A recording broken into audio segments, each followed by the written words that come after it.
Hello everyone, it's Leon here, and I'm joined by Phil. Hello. Who has been to see Alien Isolation. I have indeed. We're just seeing an opening kind of piece of B-roll here. Just set it up very quickly then, what is this about this time? So it's based around the 1979 original movie rather than anything James Cameron onwards, so there are no guns. You play Amanda Ripley, she's Ellen Ripley's daughter. It's set sometime after the events of Alien. You're trying to retrieve a flight recorder from the Nostromo to find out what happened to your mum. You've been sent in as this 4-person team. You've been separated from the group, and now you're on board this huge space station called the Sevastopol, and you are ostensibly alone, but of course the name being the giveaway there, you're obviously not alone. There's going to be aliens, isn't there? And they're going to try and kill you.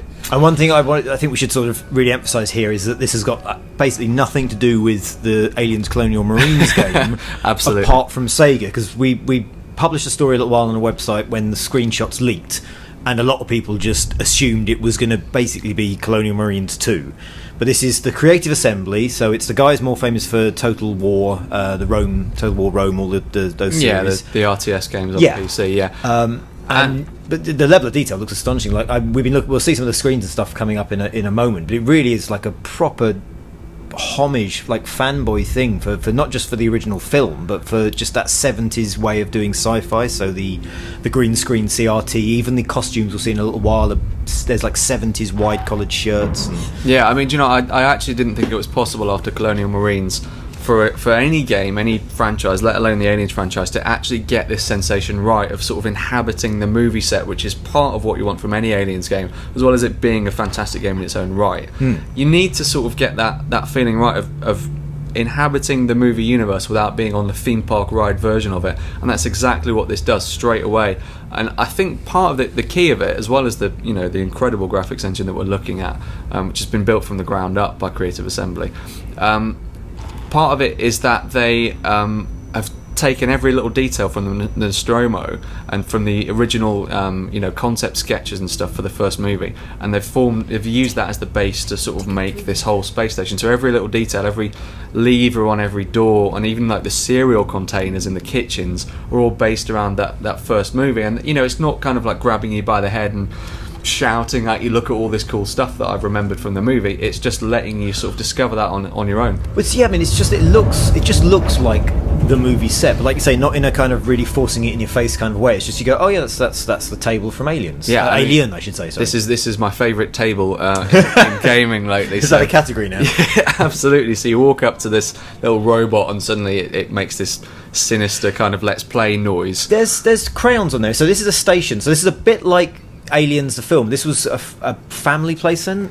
Well, yeah, this was a whole space station, so there were kids here. Yeah. And when you board the Sevastopol... God, yeah, the cereal containers are exactly the same as... Yeah, I mean, it's uncanny, isn't it? And it's things that you didn't know that you knew until you see them again. You think, yeah, that's completely authentic. But yeah, I mean, when you board this space station, you don't know why it's been abandoned. Like, there are signs of some sort of struggle or something, but you don't know where everyone's gone. And yeah, I mean, they were kids, presumably at some point. So this is Amanda Ripley. This is the daughter that died before Ripley was awoken in Aliens. Yeah. And now they're sort of retconning it so that because you never know anything that happened to her, do you? Just knew that she died an old woman. You see that picture of her, I think, in some sort of futuristic newspaper. So she's sent to this station by the company. Yeah, it's actually Seegson this time, the company, rather than Weyland Yutani. Seegson is the one that so the Sevastopol picks up the flight recorder, Seegson gets hold of it, and they tell Amanda Ripley, because she's going to want to know where her mum is, so they tell her, they found it here, do you want to be part of the the company are like operation? The company, even though it's a different company, they're sort of famously sort of duplicitous, and you hear in the trailer that he says, we can close the book, and I'm assuming they're kind of using her somehow. Okay, so we're picking up the B-roll again here. So you need to get through that door basically, and she's about to grab that flame torch, I believe, to cut out a panel. I should emphasise that there's only one alien.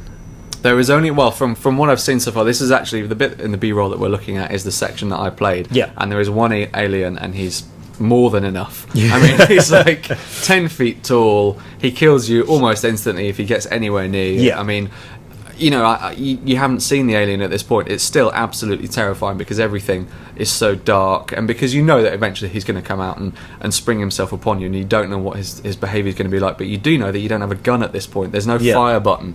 There's nothing you can do to defend yourself. You've got a really weak melee attack, which looks like it's just going to piss him off. It's going to do nothing at all. So just going to make him angry. Yeah, I mean, I was just creeping around, and you know, had the motion tracker going like the entire time, just in absolute terror. I mean, it's so effective at being a first-person horror game, which seems like a bit of a lost art lately. Yeah, which there does seem to be a sort of a comeback. I mean, what I've seen of this and what you've been saying about it just makes me think of Outlast over and over and over again, which is coming to PS4. It's out on PC at the moment, and that is a survival kind of horror game where, again, you don't have any weapons, you have a camera, you are just creeping around, you're avoiding things all the time, and it's creating that kind of first-person found footage kind of horror movie vibe, and that looks to me what they've gone for with this. Yeah, I mean, well, credit where it's due. There are a lot of good indie developers that are, you know, pushing the first-person horror boundary, but this is the only time lately that I've seen a big-budget version of it, you know, getting the full kind of AAA budget, and succeeding from what I've seen as well. So we're seeing obviously the alien here. They've gone for the proper kind of old school sort of man in a suit, basically, but it kind of works. They've also, we just missed it, but they've also kind of got the eye sockets back in the suit that were in that original suit, but they always backlit it so that you never see it. Anyway, he's back. So this is Samuels, who's from the company. The company. He's the one that gets in touch with you and tells you, you know what the situation is, gives you a mission. And this is the rest of your crew. So this is Taylor, and Verlaine is coming up in a minute. They appear to be something on their uniforms. There's something called Torrens, which is some kind of rescue organisation, because the badge says Search, Rescue, Salvage. So these two people seem to be kind of like almost like an international rescue type. You know, AA in space kind of thing. Yeah, I didn't hear from the other two. I only heard from Samuels while I was playing actually.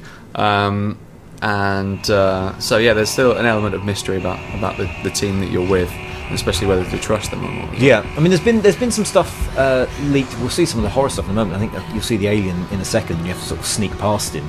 There's been some talk that there will be sort of soldiers and there will be maybe synthetics to fight against somehow. So there's possibility that they might expand on this kind of horror later on. But that's, like I said, that's just been kind of rumour and gossip so far.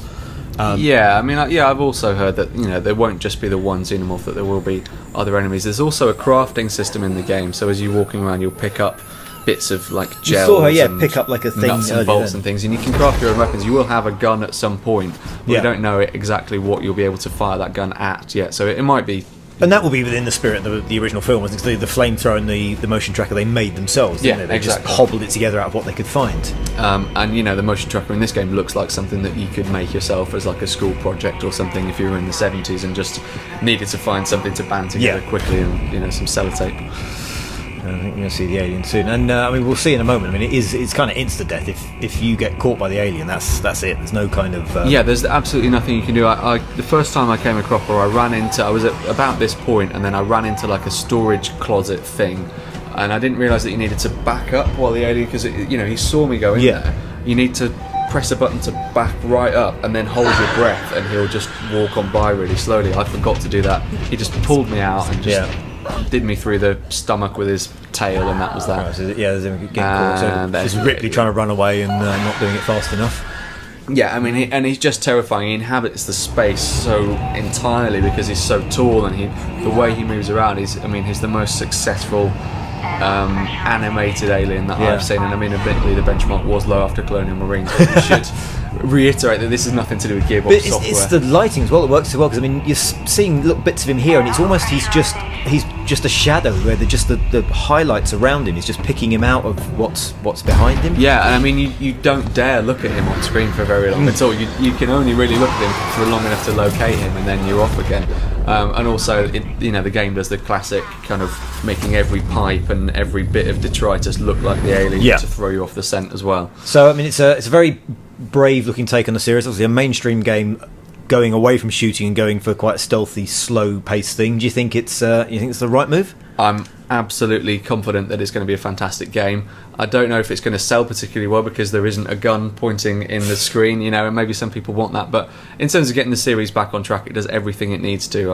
I'm so encouraged that Creative Assembly have got this, presumably this huge budget to create, a team from scratch, an engine from scratch, and they're using it in all the right directions, in my opinion. Brilliant. Okay, thank you very much. Thank you.